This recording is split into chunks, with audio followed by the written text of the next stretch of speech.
WCLN 1170 Radio and Cable Channel 16 are pleased to present We Should Know, hosted by J.W. Simmons, an upbeat, informative look at people, places, and issues facing our community. This education-based analysis of issues will remain positive and informative as we consider closely what we should know.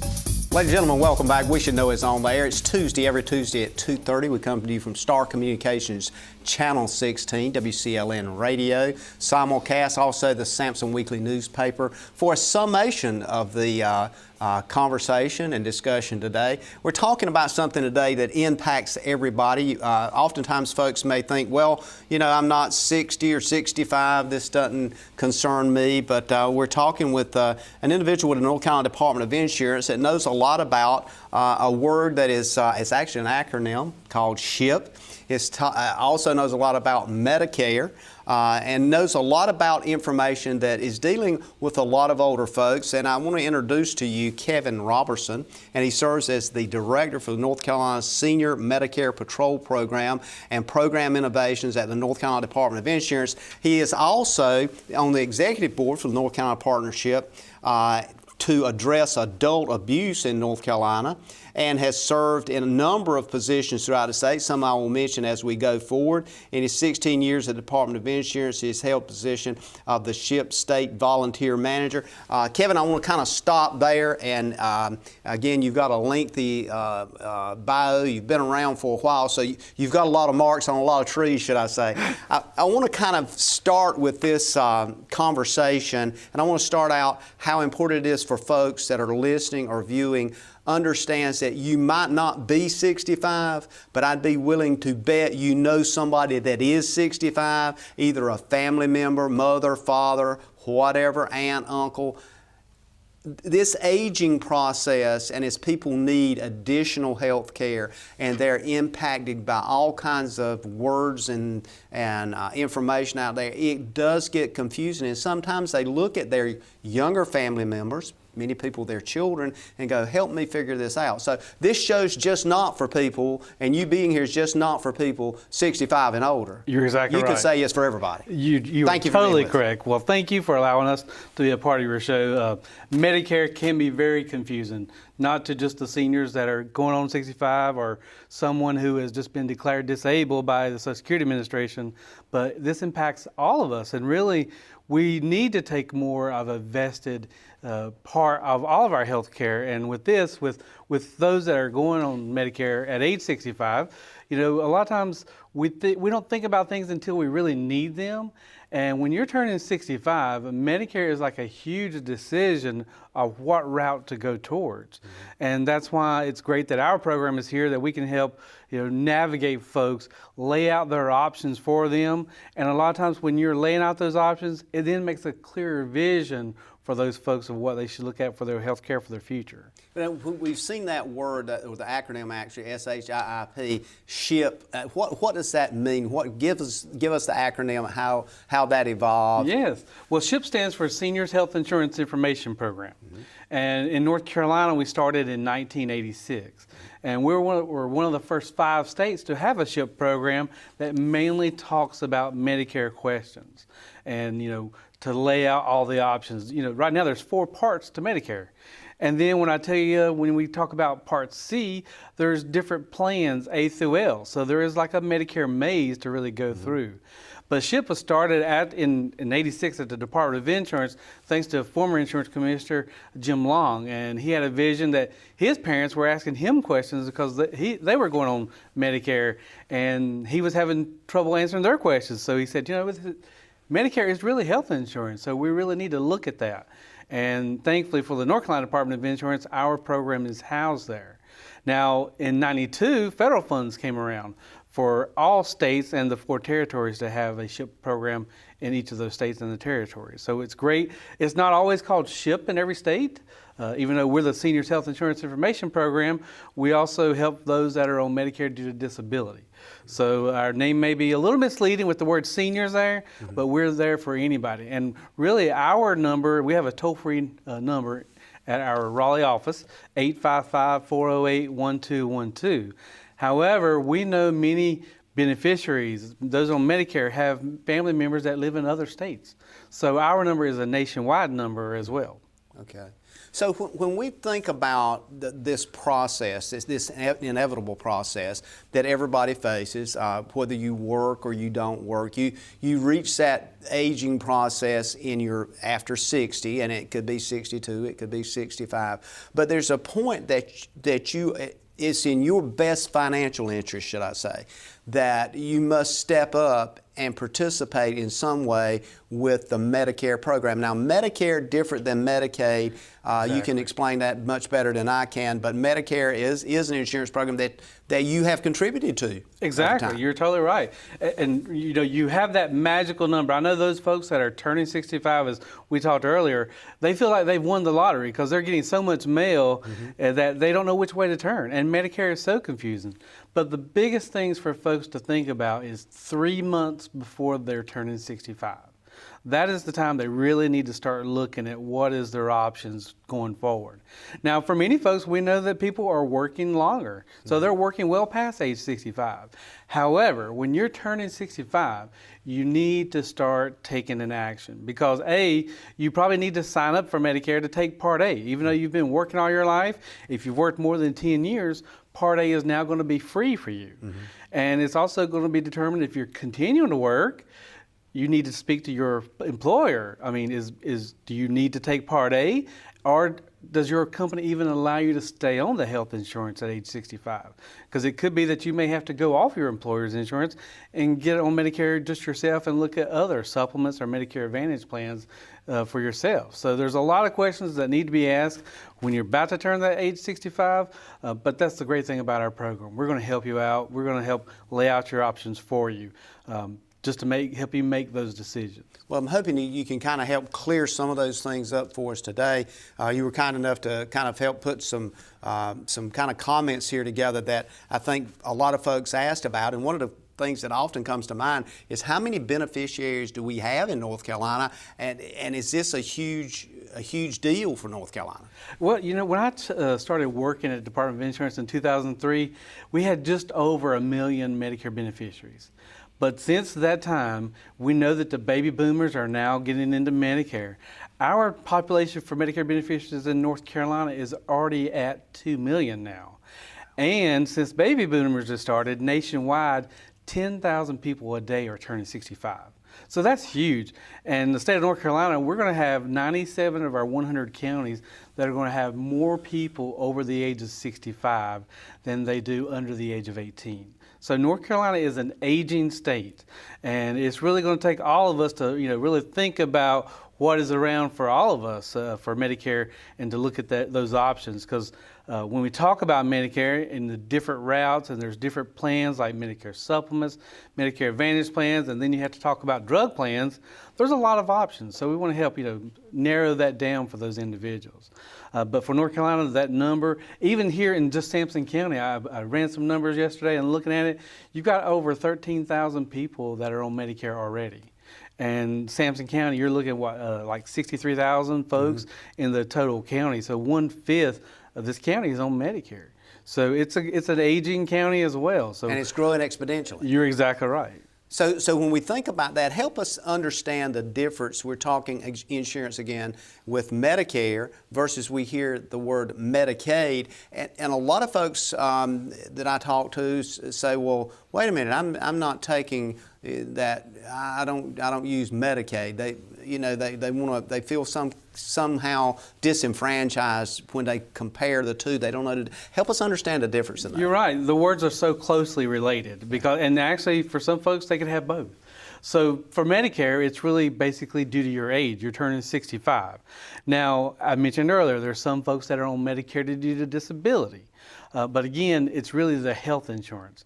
For Medicaid, think in terms of income. It means if your income is limited, you may need some assistance, and that's through Medicaid. Okay? So that's those two areas. Now, there are those individuals who qualify for both because maybe they're on Medicare and their income is still low, so they have both Medicare and Medicaid. And we actually call those individuals as dual individuals because they have both Medicare and Medicaid.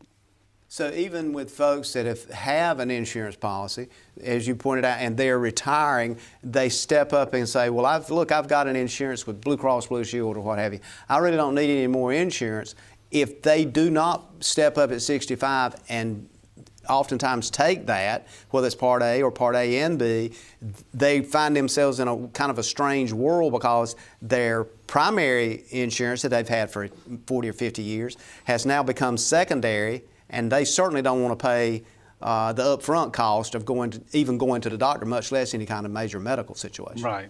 Well, think of it this way. I know that a lot of people, your husband and wife, if you're there together, you say, well, we want to stay on the same insurance or something. But when it comes down to Medicare, this is really an individual decision, because what is good for you may not be good for your spouse or for your partner. We need to think of just you as an individual. Now, we talked about there's many people that are still working today. And if they turn 65 and they take Medicare Part A and they can delay their Part B, which you have to pay for Part B, even though you've paid for Part A while you was working, but Part B you can still delay it if you're going to continue to work. So those folks may not have to pay for that Part B amount, and they can continue on their employer policy. Now, this also going to be determined, okay, what is it for their spouse if they have a spouse? Can their spouse be on their health insurance? If not, what do we need to do? Do we need to look at getting Part B for them and maybe a supplement or an Advantage plan? That's going to be totally up to that individual's decision. And then the next thing we'll be talking about is if they don't take an Advantage plan, if they're going to take a supplement, they're also going to need a drug plan. So I'm pretty sure, as you see now, it's already getting a little confusion to talk about all the different moving parts that are here. We see a lot of couples and individuals come in. They say, I've talked to my spouse, I've talked to my next door neighbor. We want to help them narrow those choices down, because Company A, they sell thousands of different products. And many of those are not going to be the same type plan. I mean, even if you look at drug plans, there's some companies out there that sell those individual drug plans. They may have 4 plans. So if you say the words Humana or Cigna, that can be a wholly different thing in many different policies. We're going to take a quick break. Ladies and gentlemen, we'll be back in a moment. We're talking. Experiencing slow internet? If you have a fast internet package, the problem is most likely your wireless router. With more devices using Wi-Fi, your wireless router may not be able to deliver the speed and coverage you need. We now have the leading solution to enhance your internet experience. Using small devices in a mesh network, these Wi-Fi appliances cover just about any size home, so that all your devices can operate to their fullest potential. Whole home Wi-Fi from Star Communications. Get the most out of your internet connection. Ladies and gentlemen, welcome back. I want to thank you for being with us today. We're talking with Kevin Robertson with the North Carolina Department of Insurance. Has a very long track record here, 16 plus years. Kevin is also past president of the North Carolina Association of Volunteer Administrators and served on the board in various positions. He's also been the Department of Insurance who worked there with the Retired and Senior Volunteer Program at the Council of Governments in Winston-Salem, North Carolina, a bachelor's degree in criminal justice from Western Carolina University, and a master's in public administration from High Point University. Kevin, traveling here today to sit down and talk to us is tremendous. It says a lot not only for you, but it says a lot for the North Carolina Department of Insurance and their interest in the communities here. We're talking about Medicare. As we went off and on break, one of the things we were discussing was how huge the impact is, because it's almost daily. If you flip a news channel on or you're watching something that is impacting communities, it is insurance, and it's impacting in multiple ways. Medicare, as you're pointing out, is something that people is paid for, something that folks need to understand. There is a time element. So if they're 65, they don't step up when they need to step up. This could be a major problem, because they could be paying for that mistake for the rest of their life. You're exactly right, because when a person is turning 65, there's a 7-month window there that they really need to be looking at. And for us at the Department of Insurance and the SHIP program, we really feel that those first 3 months are the key time frame months. because you want to do everything before your month that you do turn 65, so everything will be effective come the first day of that birthday month. For example, my birth date is in January the 25th. But when you look at Medicare information, I need to be doing everything October, November, December, so it will be effective January the 1st, even though my birthday is not until the 25th. Now, the reasons for that is that if you wait till after those months, your Medicare is not going to take effect until the month afterwards. So we really want to have your coverage in place for the first day of that month. Now, I mentioned the 7-month window as well. So if you forget it and you don't do anything during that 7-month window, then you may have penalties down the road, as you mentioned, and that can be a penalty for life. Because if you don't take Part B when you're supposed to be taking Part B, then you would have that 10% penalty for the rest of your life. And that is not anything, the only persons or individuals that can change that is Congress. So that's going to be a big determination of when you're going to take Part B. Now, a lot of people, they can continue working when they're 65, and they may not have a penalty when they take Part B because they were working and they had insurance coverage. But it's really smart to talk to our SHIP program. We have a staff of 28 in our Raleigh office. We have volunteers in all 100 counties, even including here in Sampson County through the Department of Aging. And those folks are certified, trained SHIP counselors. None of those individuals are licensed agent. You can't be a licensed agent and work for the Department of Insurance. So we don't sell anything. We just help lay out all options to everyone and let them make their decision. But it's perfect that each of our counties, they actually do Medicare 101 sessions to really have those folks that are turning 65 come in to listen to a presentation to help them look at their route. And then they can actually schedule an individual counseling session as well. Now I know during open enrollment, which we're into right now, October 15th to December 7th, all of our county coordinating sites are really busy, and even our toll-free number, those phone lines are jumping to 3 times the amount of a typical month during the middle of the year. So it's a perfect timing is going to be key to everyone. Let's just talk about open enrollment for a minute, because oftentimes folks will, they'll have these questions. They'll say, well, what does open enrollment mean? Does that mean that if I don't participate now, I got to wait another year? If it does, at what time on the 7th? Can I do something online? Should I go see an insurance agent? Should I go to the Department of Aging and talk to somebody? How critical is that December 7th time period for looking forward to 2020? Great question. So we talked about for folks that are going on Medicare, okay? So that is when they're turning 65. Now, every October 15th to December 7th is the time to compare plans and review what you currently have before the next year starts. So it's critical between October 15th and December 7th to talk to our SHIP program. You can talk to your licensed agent. They can help out as well. Again, for our SHIP program, we see about 100,000 people a year. But again, I mentioned earlier, there's 2 million Medicare beneficiaries. There's plenty of work for a lot of agents out there as well. So you don't just have to come to SHIP. You can go to your licensed agent to talk about your options as well. Just remember, they're going to be licensed to sell certain products, so they may not be able to talk about everything in the communities for you. So we're SHIP, we can talk about all options out there. Now, anybody also can go to Medicare.gov. We use Medicare.gov in our call center and our volunteers and our coordinating sites because it will pull up all Medicare drug plans and even Medicare Advantage plans in a person's zip code.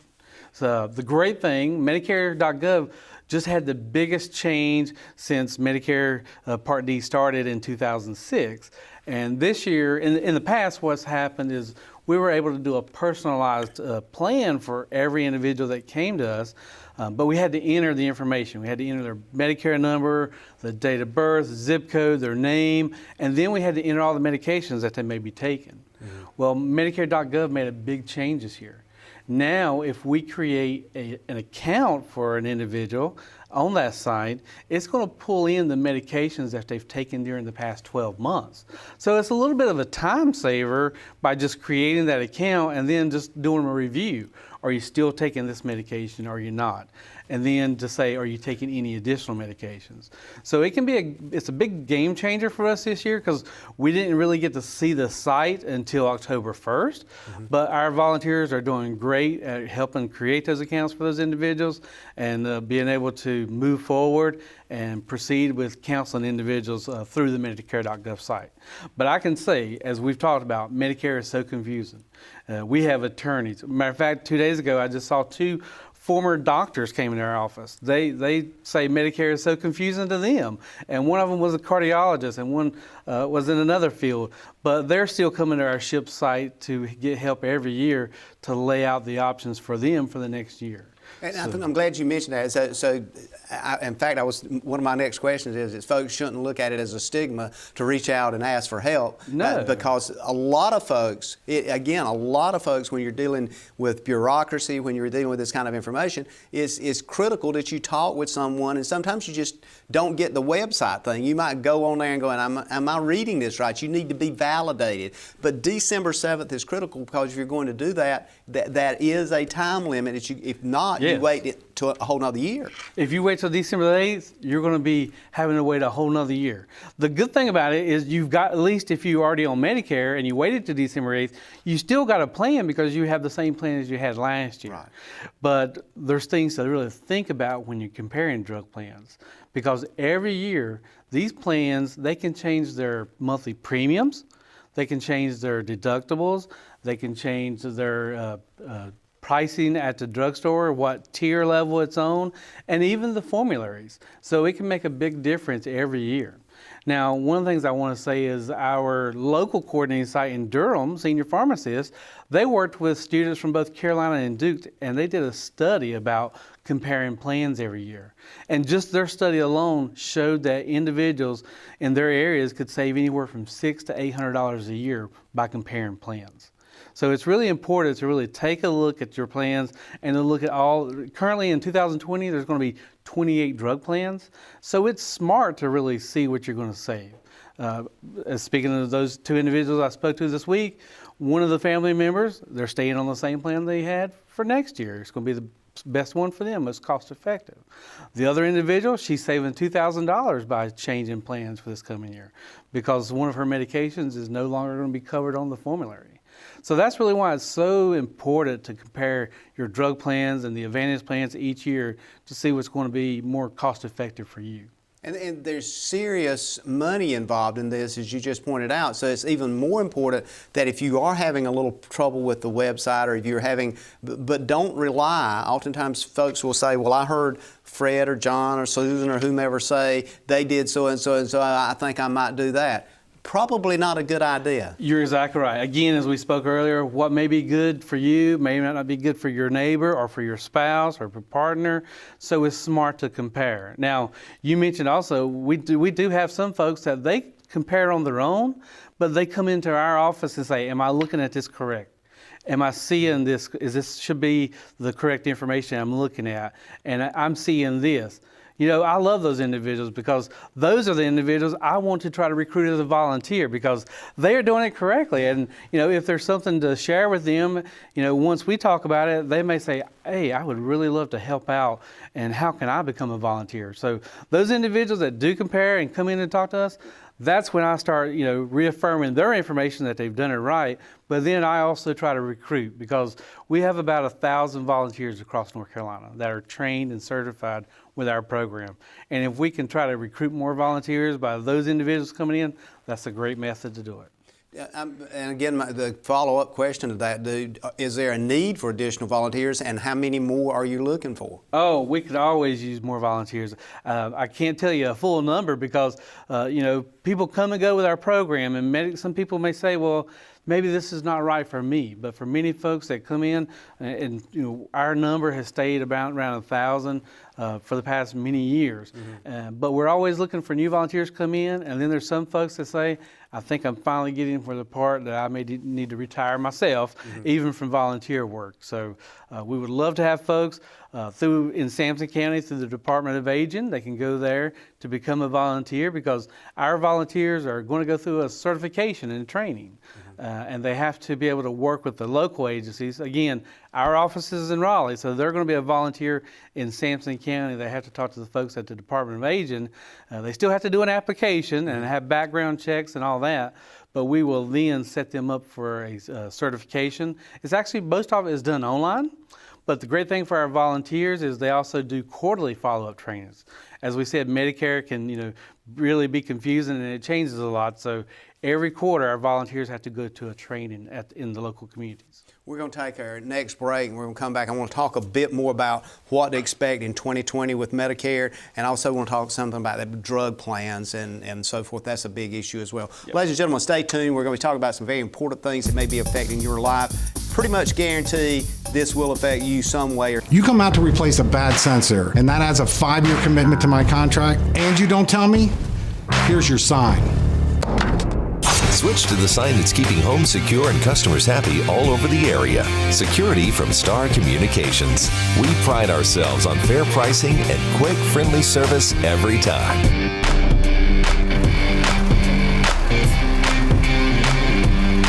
Somebody trying to break into this place? Security from Star Communications. Ladies and gentlemen, welcome back. Thank you for being with us today. We Should Know is on air. We're coming to you from Star Communications, Channel 16.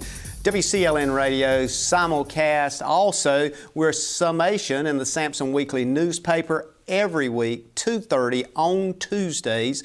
We come to you with information from folks that are literally doing the stuff we're talking about and fully engaged in it. I can think of nobody any more engaged than Kevin Robertson with the North Carolina Department of Insurance, 16 plus years. Kevin, I've been over a part of your background and bio. It seems like you've been involved in everything in leadership roles, and where you're at, you've been able to see and look at things particularly related to Medicare that a lot of folks may never see before. And the two areas that concerns me is, number one, what's happening with the drug and the pharmaceutical piece.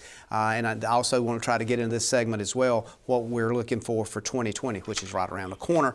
But the drug piece, oftentimes from pharmacists, and you mentioned doctors a while ago, sometimes get confused with this, but pharmacists sometimes will look at me and go, I just wish somebody would decide what they want to do. Because it seems like the landscape is moving. Is that really happening, or is there any stability there? Well, it definitely is a moving target, I would say that. But for what we do with the program, with our SHIP program and counseling Medicare beneficiaries, again, we talked about using the Medicare.gov site, and that's exactly what we do. And when we go in and we, after we put the person's medications in there, then that's when we turn to the individual and say, now what pharmacy are you using? Because all the pharmacies are listed in the Medicare.gov site. So we want to select the pharmacy that they're currently using, because more than likely they're wanting to stay with the same pharmacies. They have the great relationship with those pharmacists. And that's a great thing to have. I mean, I love my personal pharmacist as well, because then I know I can go to talk to that individual. And that happens many times. So we select that pharmacy. With Medicare.gov, though, you can choose up to 3 pharmacies that you would like to look at the prices, because those prices can change across the board.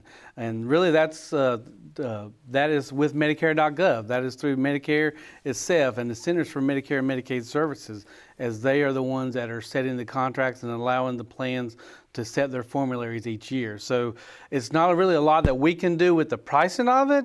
It's really for us to just look at what pharmacy does that individual want to go to. And then you have to look at, some of the plans have a preferred pharmacy list and then a non-preferred pharmacy. So it is a hitting target, but we always say, think about the pharmacy that you're wanting to go to. Which one do you want to put on the list to see which plan is more cost effective for you? Is there a sense of, and I'm trying to find the exact word here to use, of unfairness when you have a large national entity like Medicare that looks at the volume of medication and does analysis versus looking at the individual pharmacies in local communities, as we have here in this area and throughout North Carolina, where your pharmacist, that individual, that person that you know their face, is part of your healthcare team. Do they understand how critical that person is to your health and to the beneficiaries that is looking at you and hoping to keep you healthy. Gotcha. Do they get that? Because sometimes people feel like, wait a minute, they're kind of pushing my local pharmacist out of the picture because of $2 or $3. Right. Now, I can say I'm not a pharmacist, so I understand. really can't answer that part for you. But I do know that every pharmacy can apply to any of these companies, any of the drug plans, to be a preferred pharmacy. So I don't know what it would take to get a local pharmacy as a preferred pharmacy with one of the national chains or something. But I think that if your pharmacy, if you're going to a particular pharmacy and you like that pharmacy, there's nothing wrong with staying with that pharmacy. Now, I know many people cost compare out there as well, so that's another avenue that they can do. But to me, if I'm looking for a plan, I want to make sure it's one of the plans that is connected to possibly my pharmacy. Absolutely. So, Same as you with your doctor. There's nothing wrong with having that. Just like you want a plan that's connected to your doctor or to your hospital that is in your area. But again, the cost about a preferred pharmacist and a local chain pharmacist or an independent pharmacy, that's all going to be on how they apply to the drug plans, to what type of pharmacy they want to be. So, are there inherent dangers oftentimes that we may see or not see if we look at it and say, okay, well, we're saving $10 a month or $20 a month if I go with this large national chain versus staying with my local pharmacist? I mean, I can see a lot of problematic issues there, but as you said, we're really in a world now with the Amazons and others. They're doing everything from delivering groceries to our door until we're like, what in the world is going on? And we forget that personal relationship to many people is a real thing. Yeah, I really think the way the federal government is looking at it, they are wanting all of us individuals to take an active participation in our health care. And if that means looking at what plans we have versus to what drugstore we have, there's nothing wrong with everybody, taking an active part. Why should we leave it up to a company to determine which drugstores? But I think it's really good that we all compare. And I mean, I do that as an individual self. My wife, we don't even go to the same pharmacy for my wife and I, and even though we're both on the state health plan with her being a teacher. So it may make sense for one individual to go to one pharmacy and one to go to another. And I've heard folks that actually go to 2 different pharmacies for some of their medications. So again, it's up to that individual. And that's the great thing about our program, that we're going to lay out all options for a Medicare beneficiary. And it's the Medicare beneficiary's decision to go which route that they would like to go. But we want to, at the end of the day, we want to be able to say that we've laid out that information and the Medicare beneficiary understands what they're looking at and they know which route that they would like to go for the next year. Recently, I say recently, in the past year or so, folks have found that they've been asked to not use their Social Security card. They've gotten a new card now. It's a red, white, and blue card and that kind of thing. How big a deal is fraud as it relates to Medicare and the impact? What kind of impact is it having on everybody in the system? Great segue, because I mean, one of the things is that's been the biggest change this past year, that all beneficiaries have received a new Medicare card without their Social Security number on it. So that is a great thing towards fraud, to maybe protect it, but fraud is a huge industry.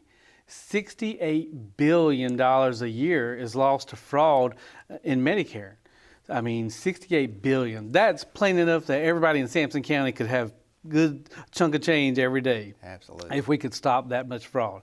One of the things that we say now with the new cards, don't carry it around. I mean, there still could be fraud committed even on the new cards, because besides having your Medicare information, there's probably only 3 other key pieces of information that I would need to be able to go out and commit healthcare fraud, financial fraud. So it's really important, not to carry your card around if you don't want to.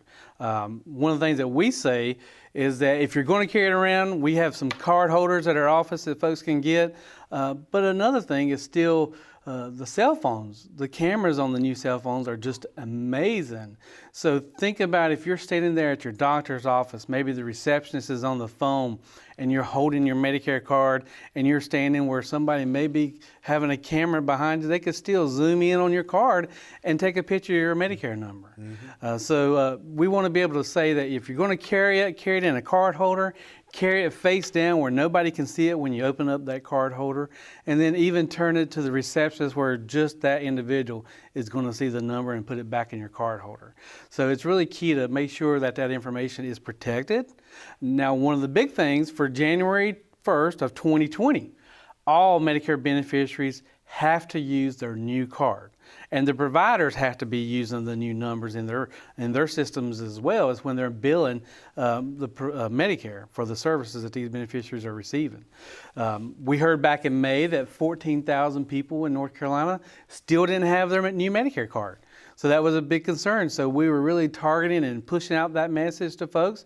And just recently, we only heard that there's maybe 236 in North Carolina that don't have the new card. 236 out of 14,000 just...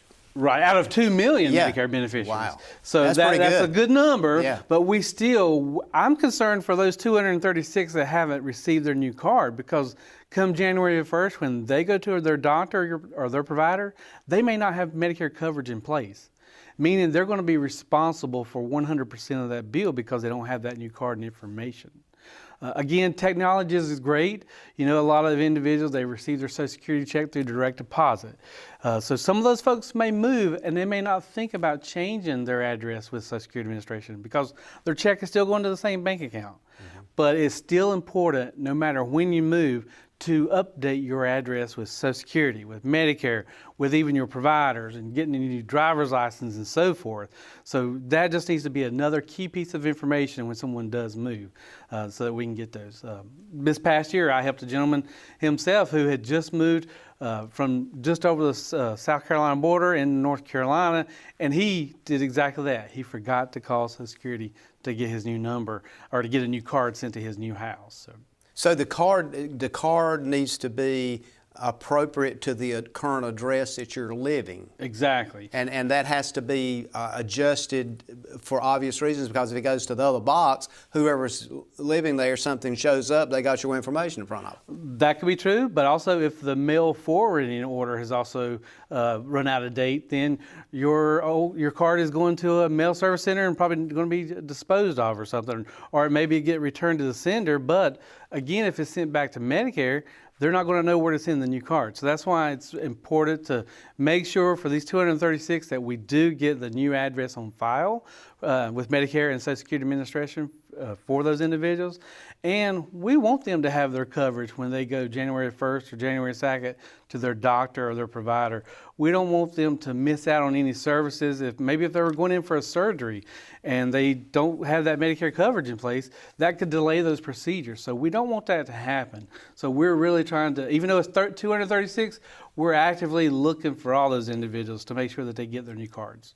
Well, when we come back from this break, I want to try to get into a little bit more of the fraud thing, particularly as it relates to getting a statement from Medicare saying you've had a certain procedure and you hadn't had the procedure.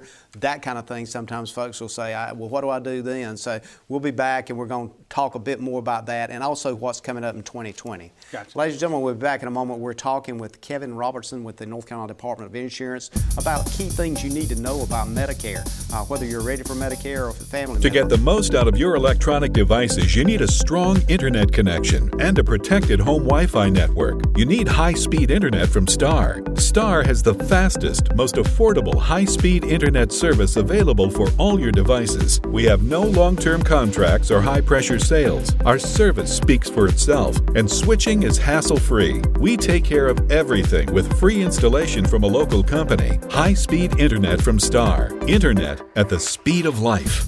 Ladies and gentlemen, welcome back. We're on the air with Star Communications Channel 16, the TV side of the house, simulcast on WCLN Radio, right here from Clinton, North Carolina. Also, there's a summation of the Sampson Weekly newspaper. We're covering about 8 or 10 counties radio side and several counties on the TV side. We want to remind folks each and every week, I kind of remind you that you can email us at weshouldknowedu@gmail.com. weshouldknowedu@gmail.com. You can also send us a card to Post Office Box 1482, Clinton, North Carolina. We always look forward to hearing from you in either one of those venues, or it's always good for folks to give us comments when I see you out in the community and that kind of thing. I want to thank Kevin Robertson for being with us today. from Raleigh. We actually got you out of Raleigh for a few minutes. Hopefully you found a peaceful drive down. Kevin, we've covered a lot of stuff. We're on our last segment today. I want to kind of zero in on some things that I think is probably important. We've talked a bit about fraud and those kinds of things. I want to kind of zero in toward that area of Medicare in 2020. You know, you briefly touched on that, but looking forward from January, and when I use the word, say January 2020, it's just, I look at it and go, wow, it's already 2020. So we're looking at a new year coming in, and there's new things happening with Medicare. What should folks be aware of? What should maybe they, as you said, either go to the website and look at, particularly as it relates to their information, whether it's drugs or what have you, but give us some points that you've seen people been very interested in finding out. Well, one of the first things for those that are already on Medicare, this is the perfect time for them to compare their plans for January 1, 2020, because you have up until December the 7th at midnight. Now, I know this year December 7th is on a Saturday, so our offices are not open on Saturdays, but 1-800-Medicare is 24 hours a day.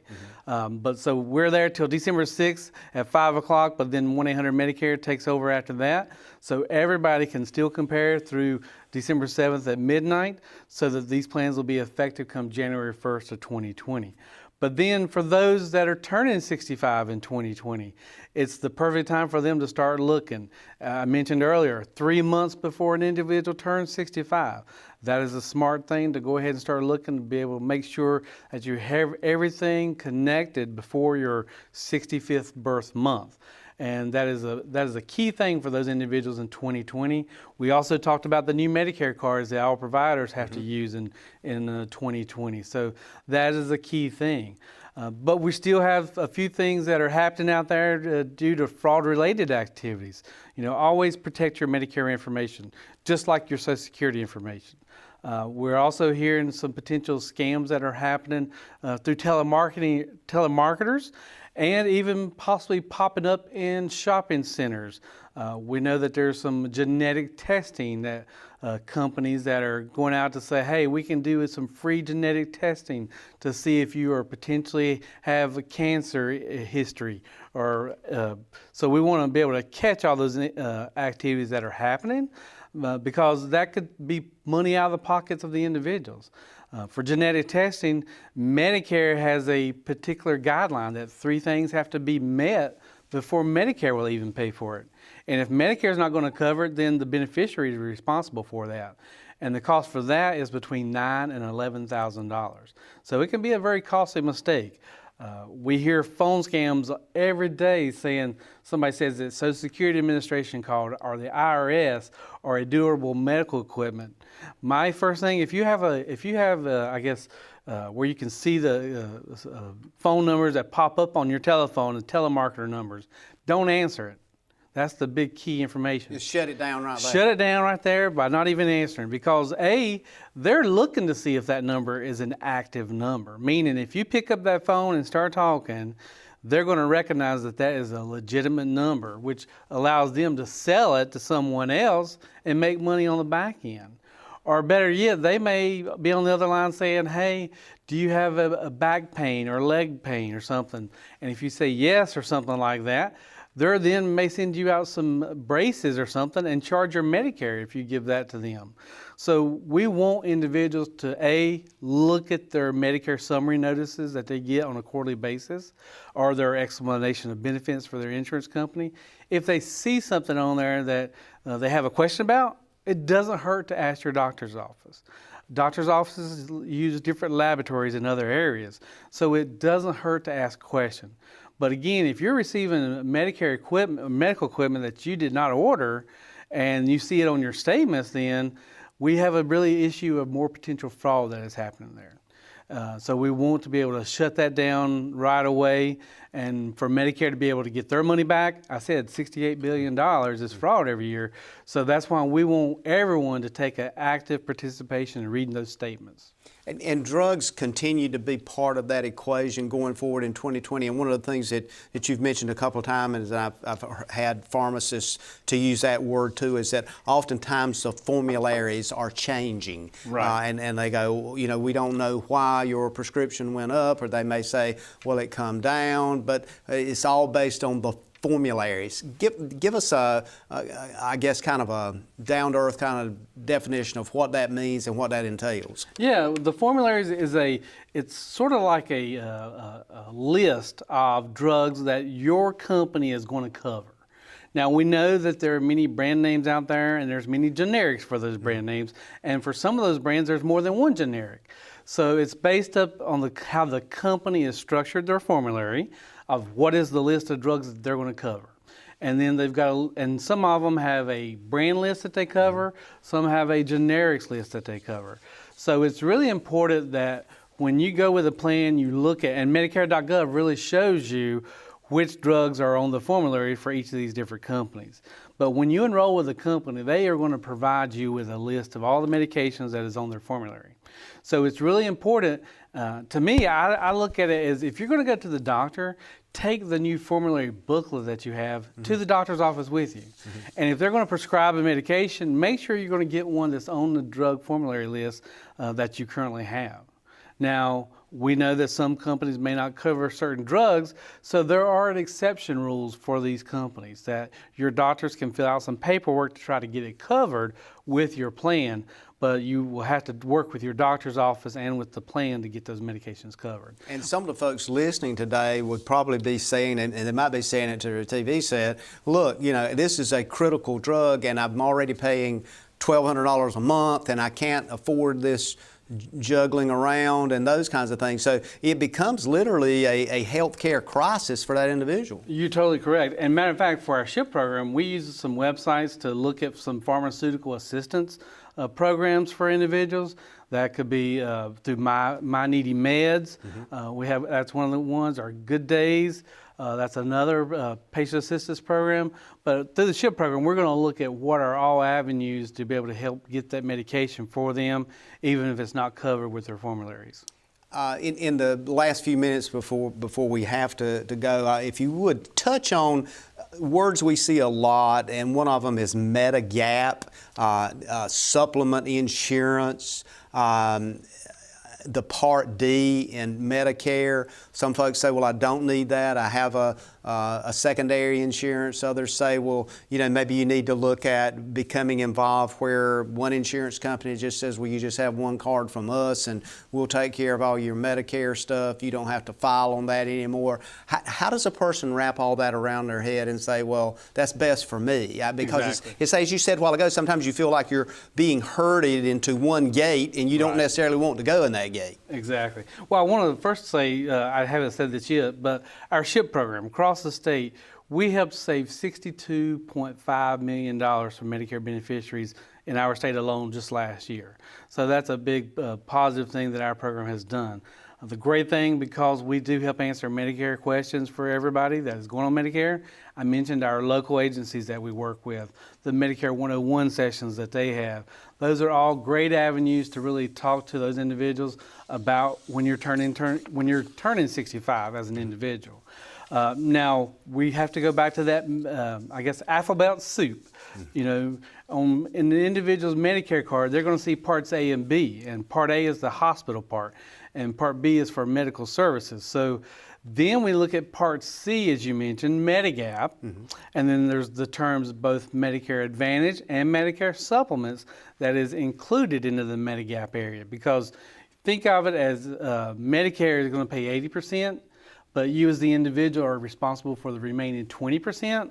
So that's where Medigap, or the words Medicare Supplements and Medicare Advantage plans, come into play for an individuals. Now, for those that purchase the Medicare Supplements, they may need to look at a Medicare Part D drug plan to go with their supplement. Those that take the Medicare Advantage route, they are basically saying, hey, I want this company to handle my Medicare Part A, B, the C part, and the D for the drugs. So it's all in one. For Medicare supplements, you're going to pay a little more because you're going to have a lot more covered services there, depending on which plan you go with. Medicare Advantage, you're looking at your health to say, hey, I'm going to pay less each month for this because my health is pretty good, and I would like for this company to handle everything, Part A, B, C, and D. That doesn't mean that you have to throw away your Medicare card. We always want to keep that card just like you would your Social Security card. But they just kind of manage it. But you would just, right, that's the exact word. They are managing your Medicare all in one for you. And That's a I great think, way to look at it. yeah, these are the challenges that folks see regularly on a daily basis. We got about 30 seconds. I'm going to give you 20 seconds or so to wrap up, and we're going to have to get out of here. So. No problem. I really appreciate Star Communications as WCLN allowing us to come on today to talk about what we do through our SHIP program. And again, locally here in Sampson County through the Department on Aging, we couldn't say enough about what our volunteers do in the state and even in this community. And we would love to encourage and try to recruit new volunteers in this area. But again, we're here to help all Medicare beneficiaries. Again, thank you for being with us, Kevin. Thank you for driving in from Raleigh. Of course, I always say anytime you can get out of Raleigh is a good day. So, ladies and gentlemen, I want to thank you for being with us today. We look forward to seeing you again right here as we plan our next show for next week. So, any information, keep sending us those emails. Post Office Box 1482, weshouldknowedu@gmail.com. Thank you for tuning in to this week's episode of We Should Know with host J.W. Simmons. If you have a question, comment, or suggestion regarding this or any episode, please send your emails to weshouldknowedu@gmail.com. And remember to tune in every Tuesday at 2:30 for another informative episode of We Should Know.